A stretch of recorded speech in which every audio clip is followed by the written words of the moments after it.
अखंड विश्वाला केवळ शांतीचाच नव्हे तर क्रांतीचा देखील संदेश देणारे तथागत भगवान गौतम बुद्ध आणि विश्वरत्न डॉक्टर बाबासाहेब आंबेडकर सर्व बहुजनवादी महापुरुष आणि महावीरांगणांना मी मूर्खा पठाण प्रथमतः विनम्र अभिवादन करतो. आणि विनंती आहे, आता परत कोणी टाळी वाजवणार, कारण टाळ्यांसाठी मी इथं आलेलो नाही आहे. मला काही फॅक्ट तुमच्यासमोर मांडायचे आहेत, मला काही गोष्टी तुम्हाला सांगायच्या आहेत. आणि त्या सांगताना टाळ्या मध्ये मध्ये जेव्हा पडतात तेव्हा त्या टाळ्याने आपला घात केलेला आहे आपल्याला लक्षात येईल. टाळ्यांसाठी फक्त बरं बरं बोलतो, खरं खरं राहून जातो. आणि मला इथं खरं बोलून तुमच्या कोणत्या टाळ्या घ्यायच्या, सॉरी बरं बोलून तुमच्या कोणत्या टाळ्या घ्यायच्या, खरं बोलून तुमच्या डोक्यात काही पुस्तकात बघायचं. तुमच्या टाळ्या नको वाटल्यास नंतर शिवाय भेटल्या तर चालेल, काय हरकत नाही.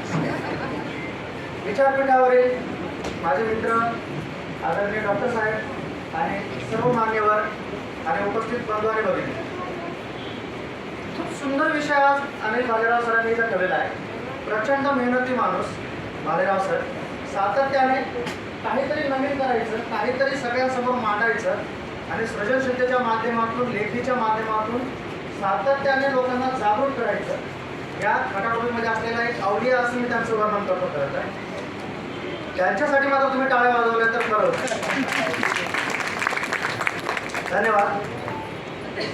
बंधूंनो, आज एक खूप सुंदर विषय त्यांनी ठेवलेला की भारतीय संविधानाने नक्की आम्हाला काय दिले. आपण बऱ्याच वेळेला ह्या प्रश्नाचं उत्तर जेव्हा शोधतो ना, त्यावेळेला कदाचित बऱ्याच वेळेला आपण भावनिकतेच्या मार्गाने पण बघतो, बऱ्याच वेळेला बाबासाहेबांच्या अँगलने पण विचार करून बघतो, कारण आपण त्यांच्याशी कुठल्या ना कुठल्या दृष्टीने जोडलेलो आहोत. पण मी इथे एक बौद्ध म्हणून बोलणार नाही, लक्षात ठेवा. मी पठाण म्हणूनच बोलणार आणि पठाण हा एक फक्त भारतीय म्हणून बोलणार. त्यामुळे मला माहीत नाही की तुम्हाला इथं काय ऐकायचं आहे आणि काय तुमच्या माझ्याकडनं अपेक्षा आहे, पण मला जे बोलायचं मी तेच बोलणार. मला भावनिक काहीही बोलायचं नाही आहे. मला कुठल्याही प्रकारे चारोळ्या, मोठे सुभाषित किंवा भारी भारी अशी चांगली वाक्य, तुम्हाला आनंद देणारी काही गोष्टी असंही मी काही बोलणार नाही. मी फक्त बोलणार आहे की मला माझ्या संविधानाने काय दिलं, मला म्हणजे एका पठाणाला काय दिलं हे मी तुम्हाला बोलतो. म्हणजे यावरनं तुमच्या लक्षात आलं असेल की मी एक सामान्य भारतीय म्हणून तुमच्यासमोर माझं मत मांडणार. मला त्यासाठी कुठल्याही भावनिकतेचा आधार घ्यायचा नाही. पहिल्यांदा स्पष्ट करतो, हे जे संविधान आहे हे आपल्याला वाटतं तसं साधं सुद्धा पुस्तक नाही.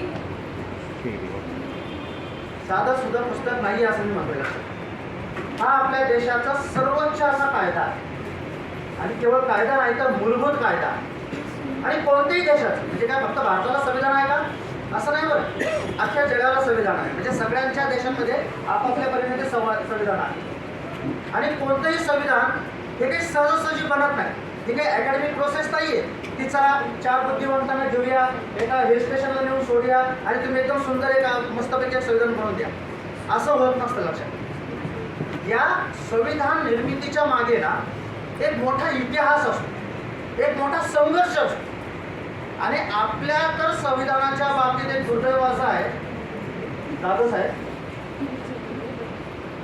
आम्ही एक नाही तर तब्बल 2 स्वातंत्र्य लढ्यांचा सामना केला. आणि या 2 स्वातंत्र्य लढ्यांच्या सामना करत करत करत करत आज हे संविधान निर्माण झाले.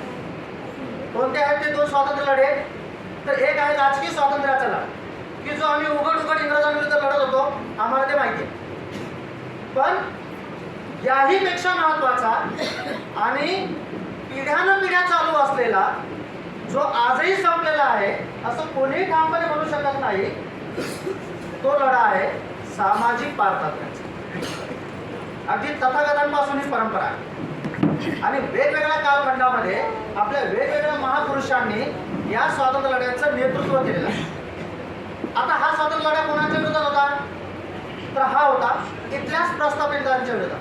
आता प्रस्थापित म्हटलं की आमच्या डोक्यात एक जात येते, एक धर्म येतो, नाही बरं का, असं काही नाही, लक्षात ठेव. प्रस्थापित म्हटलं की तो प्रस्थापितच असतो, तो प्रत्येक ठिकाणी असतो, तो प्रत्येक क्षेत्रात असतो. प्रस्थापित कोण असतो की ज्याला माझ्याकडे कोणी जाऊ नये असं वाटतं ना, तो प्रत्येक जण प्रस्थापित असतो. माझ्याकडे सगळे विशेष अधिकार असावेत आणि मी म्हणेल तीच पूर्व दिशा असावी असं ज्याला वाटतं ना, तो प्रत्येक जण प्रस्थापित असतो.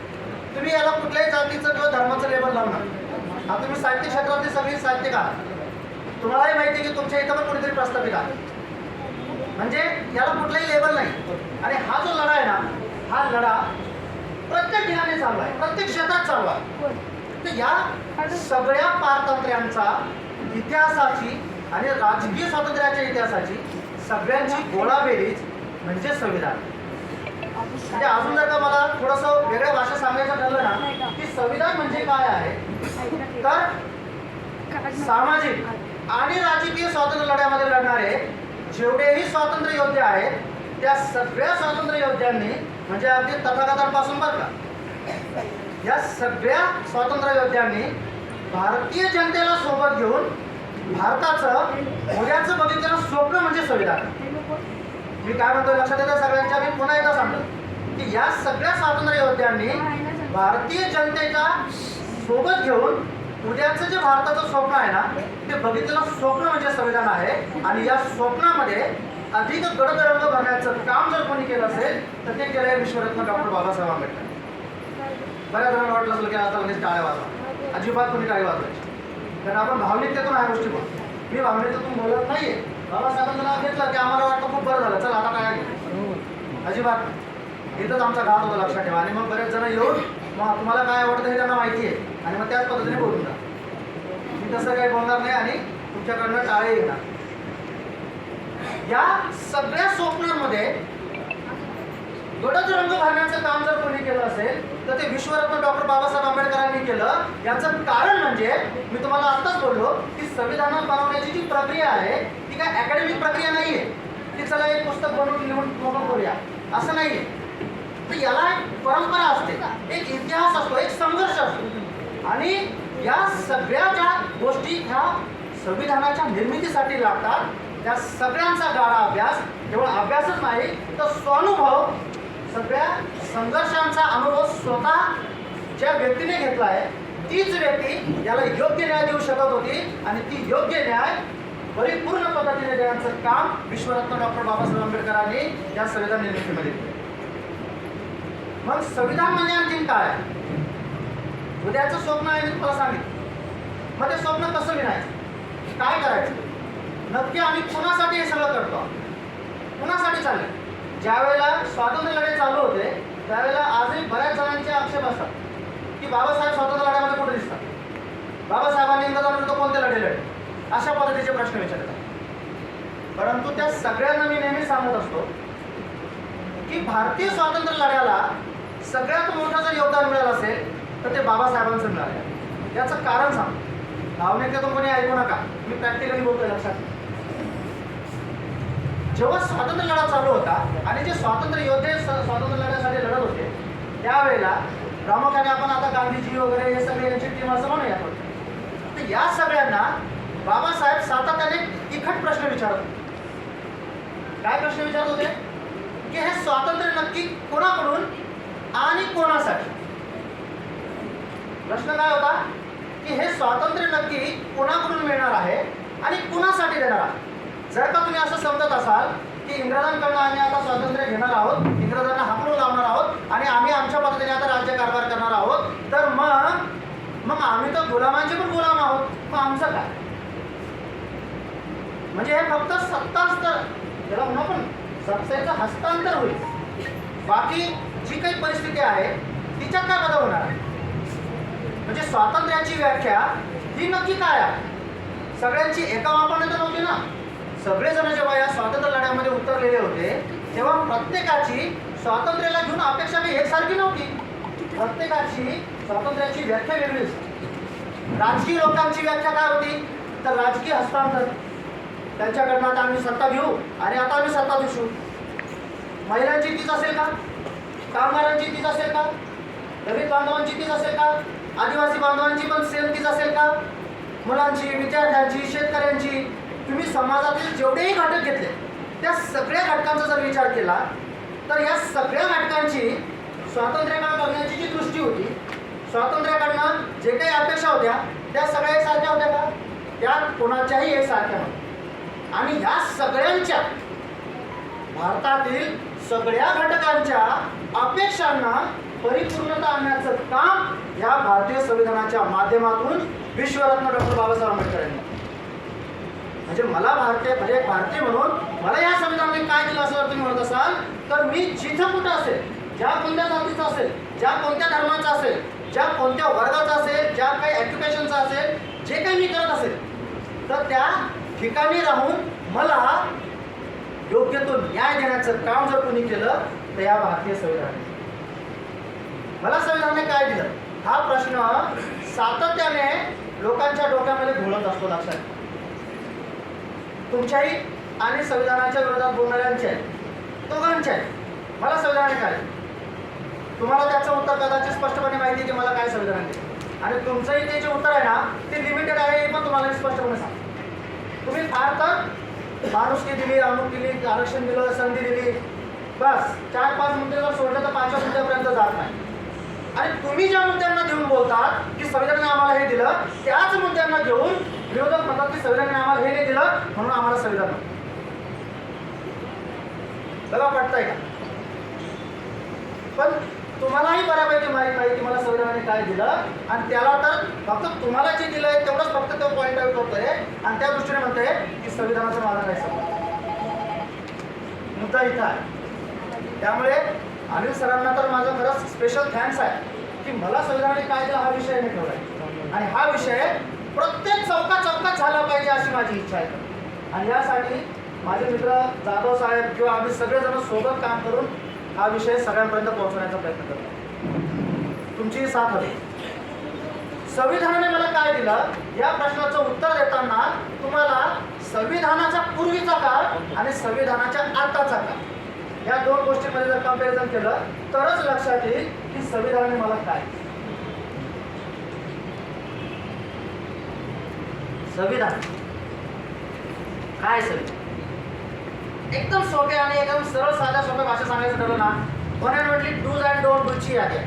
काय करावं आणि काय करू नये, काय करायला लागेल, काय करावं लागणार नाही याची यादी. या संदर्भातल्या अपेक्षा दिलेल्या आहेत आणि या अपेक्षांच्या पूर्तीसाठी मग आपलं कायदे मंडळ आहे. कायदे मंडळामध्ये त्या अपेक्षांना घेऊन कायदे बनवले जातात, वेगवेगळ्या योजना येतात. मग पुढचा टप्पा आपला कार्यकारी मंडळ आहे, म्हणजे त्या अनुषंगाने मग ते कार्यकारी मंडळ त्याची अंमलबजावणी करतात आणि त्याचा पुढचा टप्पा आहे न्याय मंडळ, की जे काही चाललंय ते योग्य चाललंय की नाही, ते संविधानाच्या चौकटीत आहे की नाही हे तपासण्याचं काम आणि आपल्यासारख्या सर्वसामान्यांना न्याय देण्याचं काम न्याय मंडळ. आणि या तिघांची ही रचना, कार्यपद्धती, कार्यक्षेत्र, मर्यादा आणि परस्पर संबंध या सगळ्यांचं नियमन करण्याचं काम कोण करतं तर ते संविधान. या सगळ्यांमधलं नियमन कोण करतं तर हे संविधान करतं. कसं करतं, काय करतं हे मी तुम्हाला सांगत बसणार नाहीये. मला फक्त तुम्हाला एक तांत्रिक बाबी सोडली तर संविधानाने मला नक्की काय दिलं याच्यावर फोकस आहे. तो एक वेगळा विषय. अरे ज्या महामानवाने ज्याला 60 देशांच्या केवळ संविधानाचाच नाही तर संविधान शास्त्रांचा अभ्यास होता, त्या महामानवाला फक्त ड्राफ्टिंग स्वरूप द्यायसाठी आपलं आयुष्य आपलं तर संघर्षासाठी गेलंय. या संघर्षाचं प्रतिबिंब या संविधानात आहे. पण त्याला ड्राफ्टिंग करण्यासाठी जर का 2 वर्ष 11 महिने 11 दिवस लागले तर कोण असा तुरण खालून लागलेला आहे की जो तुम्हाला अर्ध्या 1 तासामध्ये समजून सांगेल? कोण येऊन लागला एवढा तुरण? या भाषणांमधून संविधान समजतं का? नाही समजत. माझं स्पष्ट म्हणणं आहे काय, नाही समजत. भाषणांमधून, शिबिरांमधून, रॅल्या वगैरे वगैरे करायच्या नाही असतात का? करायच्याच. कारण या माध्यमातून संविधान नक्की कसं समजून घ्यायचं आहे याची नक्की दिशा तरी मिळते. पण भाषणांमधून संविधान समजून सांगतात. एखाद्या विषयाची जर जाण तुम्हाला पाहिजे असेल तर ती तुम्हाला केवळ आणि केवळ अभ्यासातून, वाचनातूनच येऊ शकते. त्याशिवाय ती कशातूनही येऊ शकत नाही. भाषणातून तर अजिबातच नाही. फक्त एक दिशा तुम्हाला कळू शकते. आणि म्हणून या संविधानाला जाणताना त्याच्या अंतरंगात नक्की काय आहे, कशा पद्धतीने मला हे सगळं मिळालेलं आहे हे जाणलं नाही तर संविधानच काय तुम्ही जाण. वरवरच्या गोष्टी करून तुम्ही काय करणार आहात? आतापर्यंत काय चाललंय? दादा साहेब काय केलं? आतापर्यंत आपण स्वातंत्र्य, समता, बंधुता पार झालंय सगळ्यांचं. पण कशी स्वातंत्र्य, समता कशी, न्याय कसा, न्याय कसा सांगा ना तुम्ही. हे मुद्दे आम्ही फक्त बोलाची गणित बोलाच्या भातापुरतं मर्यादित ठेवले. राग येऊ द्या तुम्हाला माझ्या बोलायचा, काही फरक पडत नाही, काहीच फरक पडत. कारण मला माहिती आहे मी 4 ठिकाणी नाही आतापर्यंत गेली 12 वर्ष या कामात ह्या क्षेत्रात काम करतोय. जागोजागी लोकांशी बोलतो, त्यावेळेला लक्षात येतं की हे फक्त बोलण्यापुरतं भाषणापुरतं किती काय आहे. मोजकी लोक मला असे भेटतात. मग संविधानाचा अभ्यास कशासाठी करायचा असतो आम्हाला, केवळ PhD मिळवण्यासाठी. या मुद्द्याला मी शेवटी बोलणार आहे तुम्हाला की संविधानाचा अभ्यास आम्हाला का करायचा.